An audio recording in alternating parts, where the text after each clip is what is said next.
억대 연봉만 되면 얼마나 좋을까 많은 사람들이 생각합니다. 그런데 세상에는 우리 생각보다 정말로 돈 잘 버는 사람들이 많습니다. 억대 연봉이 문제가 아니라 한 달에 1억, 10억, 심지어 100억을 버는 사람도 있죠. 이런 엄청난 부자, 성공한 사람들은 도대체 어떻게 살고 어떤 생각을 하길래 그렇게 큰 부자가 될 수 있던 걸까요? 그걸 알고 싶으면 당연히 그 사람들한테 물어봐야겠죠. 오늘 소개할 책은 12와 2분의 1 부와 성공을 부르는 12가지 원칙입니다. 제목이 좀 길죠? 이 책의 저자는 한 달에 1000억이 넘는 돈을 벌고 SNS 총 팔로워가 4천만 명에 육박하는 게리 바이너척입니다. 이 책에 담긴 12가지 원칙 중 가장 핵심적이고 인상 깊었던 3.5가지 부와 성공의 원칙에 대해 말씀드리도록 하겠습니다. 야, 3개면 3개지 0.5는 뭐냐 싶으실 수 있는데 마지막에 알려드리도록 하겠습니다. 그럼 12와 2분의 1 부와 성공을 부르는 12가지 원칙 바로 시작합니다.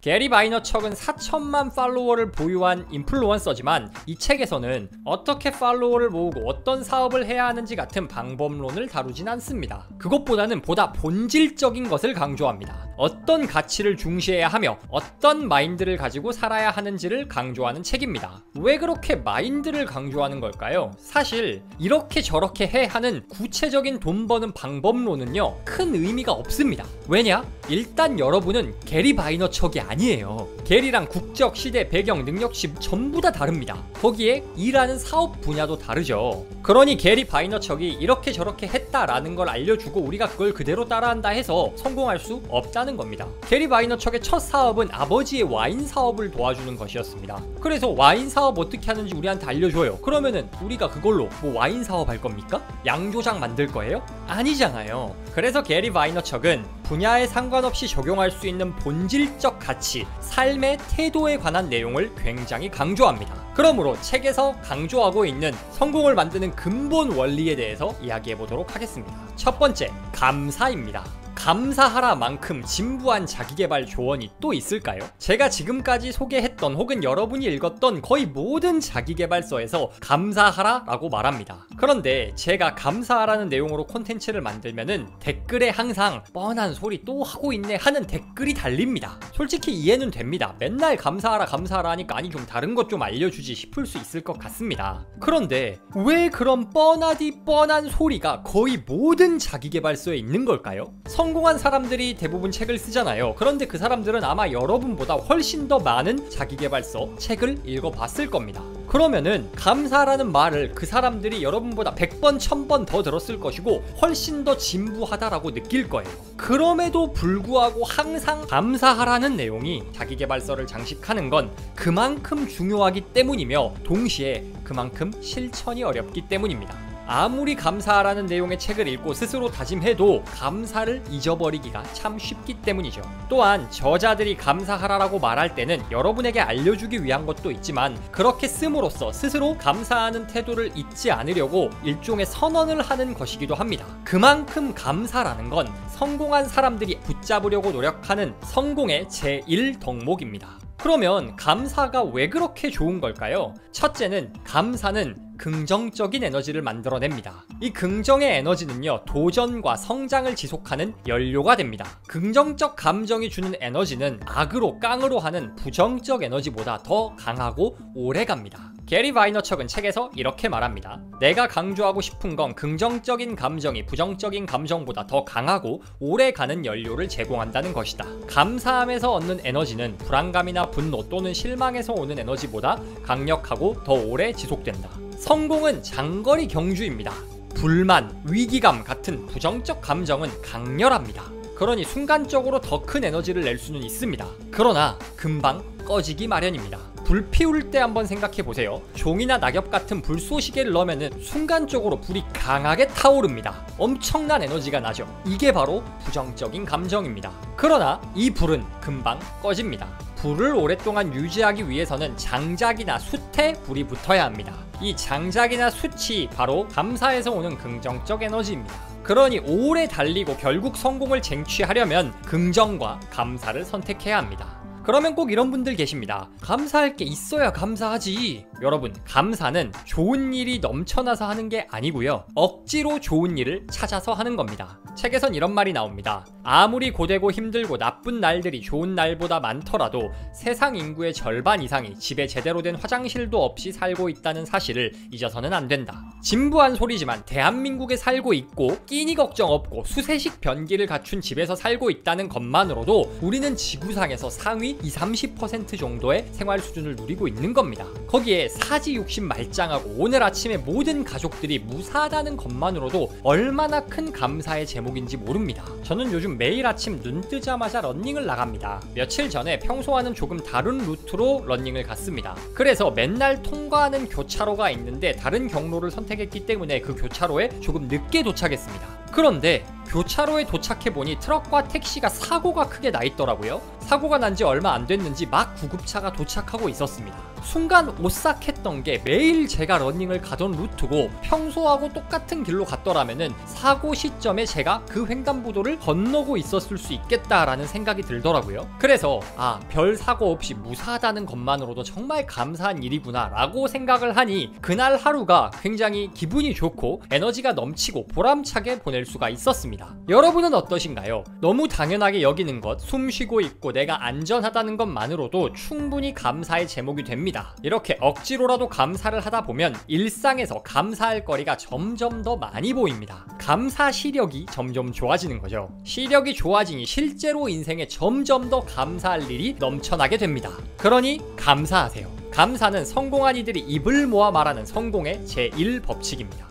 둘째, 자기인식입니다. 인간은 누구나 자기가 알고 있는 부분적인 사실을 확대해 자신이 믿는 쪽으로 밀어붙이는 경향이 있다. 또한 자기 자신을 정확히 알지 못하는 상태에서 터무니없는 기대와 희망을 품는 이들도 적지 않다. 여러분 주변에 자기가 세상에서 제일 잘난 줄 아는 빌런 있지 않으세요? 일을 잘하는 것도 아니고 오히려 전체 팀의 분위기를 해치는 빌런인데 자기는 그걸 모르고 지가 제일 잘난 줄 아나 무인인 사람 꼭 한 명씩 있을 겁니다. 혹은 반대로 여러분 보기에는 충분히 사람도 괜찮고 능력도 있는데 겸손을 넘어서 지나치게 자신을 깎아내리는 사람도 있을 겁니다. 둘 다 성공하기는 힘들 겁니다. 왜냐? 자기인식이 부족하기 때문이죠. 성공하려면은 자기 자신을 제대로 볼 줄 알아야 합니다. 자기 잘난 맛에 사는 사람은 나도 부족한 점이 있고 더 나아질 구석이 있다라는 것을 알아야 하고, 자신을 지나치게 낮추는 사람은 자신이 그렇게까지 부족하지 않다는 걸 객관적으로 알고 자기 능력을 펼칠 수가 있어야 합니다. 그런데 이 중에서도 특히 우리나라의 경우는 자기를 너무 낮게 보는 사람들이 꽤 있습니다. 겸손을 강조하는 문화 때문인 것 같아요. 자신을 너무 낮출 필요가 없습니다. 우리가 자신을 깎아내리는 이유는 대부분 자기의 단점만 보기 때문입니다.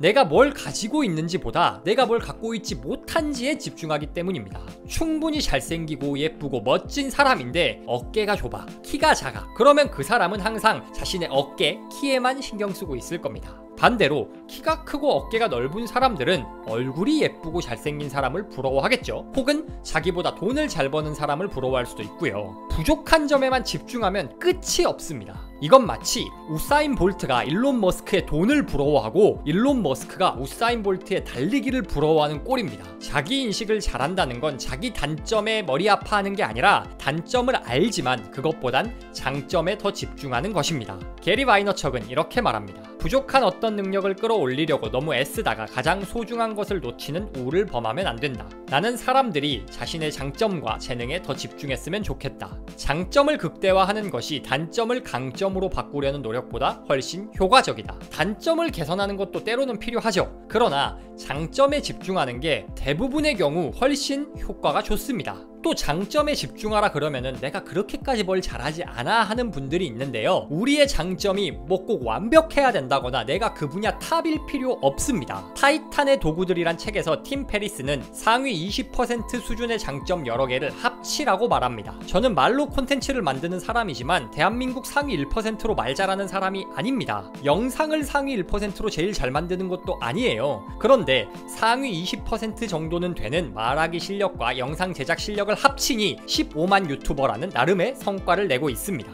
이처럼 단점에 집중하기보단 어느 정도 수준이 되는 장점 몇 개를 합쳤을 때 더 큰 결과가 나오는 겁니다. 어쨌든 핵심은 성공하려면 자기 자신을 알아야 합니다. 자기 인식을 높이세요. 자기 인식을 높이는 좋은 방법은 피드백입니다. 내가 뭘 잘하고 못하는지를 그냥 내 뇌피셜로 결정하는 게 아니라 다른 사람들한테 물어보라는 겁니다. 이때 주의할 점은 나랑 너무 가까운 사람들한테만 피드백을 요청하면 안 된다는 겁니다. 너무 가까우면 단점을 못 보거나 장점을 안 보는 경우가 많습니다. 그래서 제가 추천드리는 거는 적당한 거리를 가진 긍정적 커뮤니티에 가입하시길 추천드립니다. 독서 모임이라던가 사업가 모임이라던가 혹은 자기계발 모임 요새 많잖아요. 온라인이든 오프라인이든 그런 모임에 참여하셔서 서로 성장을 추구하되 적당한 거리감이 있는 이런 사람들로부터 가장 객관적이고 솔직한 피드백이 나올 가능성이 높습니다. 자기 인식을 높이세요. 성공하는 사람들은 자신의 장점과 단점이 무엇인지 명확히 안 사람들입니다. 그리고 단점에 연연하기보단 장점을 살리려 노력한 사람들입니다. 셋째, 책임감입니다. 주식시장이 폭락해서 손실이 발생했습니다. 코로나19 때문에 회사가 망할 지경에 이르렀습니다. 가족이 나를 믿어주지 않습니다. 거래처가 갑자기 거래를 끊습니다. 이거 모두 누구 책임일까요? 전부 여러분 책임입니다. 아니, 정확히 말하면 여러분 책임이어야 합니다. 왜 그럴까요? 그게 성공한 사람들의 태도이기 때문입니다. 사장학개론에서 김승호 회장님은 사업 중에 일어나는 모든 일 중 전쟁 빼고는 전부 다 사장의 책임이다 라고 말합니다. 상식적으로 이해하기 힘듭니다. 시장이 폭락했는데 가족이 나를 안 믿어주는데 코로나19 같은 천재지변이 터졌는데 이게 왜 내 탓이야 싶을 수 있습니다. 이게 여러분 탓이어야 하는 이유는요, 원인을 찾는 것보단 문제 해결이 더 중요하기 때문입니다. 어떤 사건이 생겼을 때 이게 나 때문이 아니라 남 탓이라 칩시다. 나는 아무 문제가 없는데 가족이 이상해요. 혹은 나는 좋은 종목에 투자를 잘했는데 금리가 갑자기 변하는 건 어떻게, 이렇게 변명할 수 있죠. 그런데 그래서 뭐가 달라지죠? 가족 구성원을 갈아치우기라도 할 겁니까? 내 돈이 녹아내리고 있는데 시장이 이러면 어쩔 수 없어 라고 다음번에 똑같은 일 생기면 또 손해보고 있을 겁니까? 다른 사람과 환경은 내가 컨트롤할 수가 없습니다. 우리가 이 세상에서 바꿀 수 있는 건 딱 하나, 나 자신뿐입니다. 가족들이 나를 믿어주지 않으면 믿을 수밖에 없는 성과를 보여주면 됩니다. 시장 폭락이 무섭다면 자산 분배를 잘 해놔서 하락장에도 큰 손실을 막을 수 있는 포트폴리오를 구축해 놓으면 됩니다. 초점을 남에게 두면은 변명만 하게 되고 남 탓만 하게 됩니다. 그러나 초점을 내게 맞추면 행동을 하게 됩니다. 모든 것을 내 탓이라고 하는 게 단기적으로는 좀 억울할 수 있습니다. 그런데 장기적으로는 이게 더 우리에게 도움이 됩니다. 게리 바이너척은 이렇게 말합니다. 잘못된 결과가 전부 내 탓이라고 생각하면 억울한 점도 있겠지만 마음은 한결 편안해진다. 그런 마음가짐으로 문제 해결에 임하면 도리어 우위에 설 수 있다. 책임감을 가진 사람이 더 큰 힘을 갖게 되는 것이다. 내 잘못이 아닌 일도 내 탓이라고 하면은 억울할 순 있지만 내 탓으로 하는 순간 내가 통제할 변수는 나 하나뿐입니다. 남이 뭘 하든 경제나 사회가 어떻게 되든 내 알 바 아닙니다. 왜냐? 문제를 내 탓으로 돌리고 그 문제를 해결할 수 있도록 능력을 키워 놓으면 다른 어떤 변수가 생기더라도 무의미하기 때문입니다. 성공하는 사람들은 이처럼 책임감을 갖습니다. 모든 문제의 원인을 자신에게서 찾고 자기 자신 외에 다른 변수에 아랑곳하지 않습니다. 문제를 떠안고 극복할 능력을 키우니 레벨 자체가 올라가고 결론적으로 더 큰 성공을 얻게 됩니다. 마지막, 친절한 솔직함입니다. 지금까지 감사, 자기인식, 책임감이라는 게리 바이너척이 강조하는 세 가지 가치에 대해서 말씀드렸습니다. 그런데 제가 영상 시작할 때 3.5가지라고 말씀드렸잖아요. 마지막 0.5, 2분의 1은 바로 친절한 솔직함입니다. 이게 2분의 1인 이유는 게리 바이너척이 자기 자신에게도 아직 부족한 부분이라고 말했기 때문입니다. 친절한 솔직함이란 뭘까요? 친절함을 유지하되 개선점에 대해선 솔직하고 분명하게 피드백을 해주는 것입니다. 게리 바이너척은 책에서도 영상에서도 친절함을 굉장히 강조하는 사람입니다. 그런데 게리가 친절하게만 직원들을 대했더니 이상한 현상이 생깁니다. 공동의 목표 아래 함께 일하는 사람들에게 배려가 능사는 아닌데 이른바 친절한 솔직함이 내게 너무 부족했던 것이다. 업무를 처리함에 있어 리더가 정확한 피드백 없이 잘했다고 긍정적인 반응만 보여주니 직원들은 자신이 실제보다 더 능력이 있다는 착각에 빠지기 시작했고 그 착각은 이상한 자부심으로 이어졌다. 친절해야 한다고 모든 사람에게 칭찬, 좋은 말만 하는 건 진짜 상대를 위한 말이 아닙니다. 오히려 상대를 망치는 일입니다. 친절함과 칭찬은 동의어가 아닙니다. 마찬가지로 불친절함과 비판도 동의어가 아니죠. 잘못된 부분, 부족한 부분은 솔직하게 그러나 친절하게 지적해주는 게 나에게도 상대에게도 좋은 겁니다. 모든 인간관계에서도 마찬가지입니다. 가령 아이가 식당에서 떠들고 돌아다니고 있어요. 친절한 부모이고 싶다고, 아이랑 싸우기 싫다고 그걸 내버려 두는 건 아이를 위한 게 아니죠. 애를 제대로 망치는 길입니다. 이때 좋은 부모란 아이를 불러 명확하게 공공장소에선 정숙해야 하고 돌아다니면 안 돼 라고 친절하지만 단호하게 말해주는 사람입니다. 직장에서도 마찬가지입니다. 부하 직원이 일을 잘 못해요. 혹은 이거 하나만 고치면 정말 좋을 것 같아. 그러면 마냥 칭찬하면서 아유 언젠간 잘하겠지 뭐, 이게 아닙니다. 알려줘야 돼요. 다만 감정을 섞어서 이렇게 못해? 하면은 안 되고, 잘하고 있는데 이런 점이 보완되면 완벽하겠다, 이렇게 친절하지만 구체적인 피드백을 해주는 게 상대에게도 나에게도 좋습니다. 큰 돈을 벌고 성공을 하려면 결국 사람들과 함께 일해야 합니다. 사람들을 다루는 데 있어서 가장 중요한 가치 중 하나가 친절한 솔직함입니다. 물론 친절한 솔직함은 어렵습니다. 게리 바이너척도 아직 부족하다고 말할 정도로요. 그렇지만 어렵다고 안 할 수는 없잖아요. 기억하세요. 솔직하되 친절해야 하고 친절하되 솔직해야 합니다.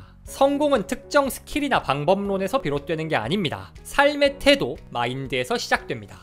오늘 영상에선 부와 성공을 만드는 3.5가지 원칙에 대해서 이야기해봤습니다. 감사하세요. 아주 작은 일에 감사하다 보면 감사 시력이 좋아집니다. 감사 시력이 좋아지면 인생이 점점 더 많은 감사할 일로 가득 차게 됩니다. 이 감사는 긍정적 에너지가 되어 성공을 위해 노력하고 성장하는 땔감이 됩니다. 자기 인식을 잘해야 합니다. 내가 뭘 잘하고 못하고를 알아야 올바른 의사결정을 내릴 수가 있습니다.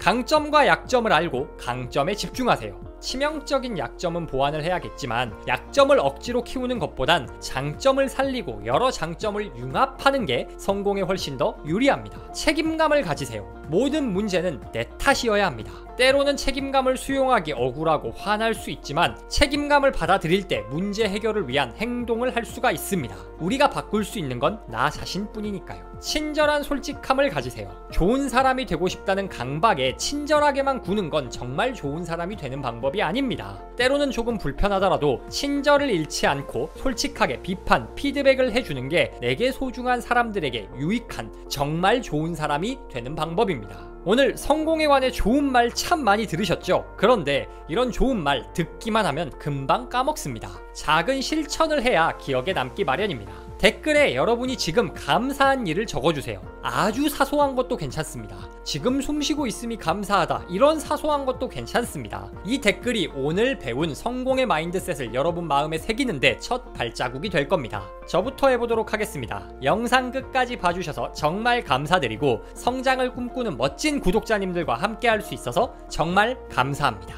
여러분의 감사는 무엇인가요? 감사를 잃지 않고 더불어 오늘 이야기한 다른 가치들도 지키며 성공을 향해 나아가실 여러분을 진심으로 응원합니다.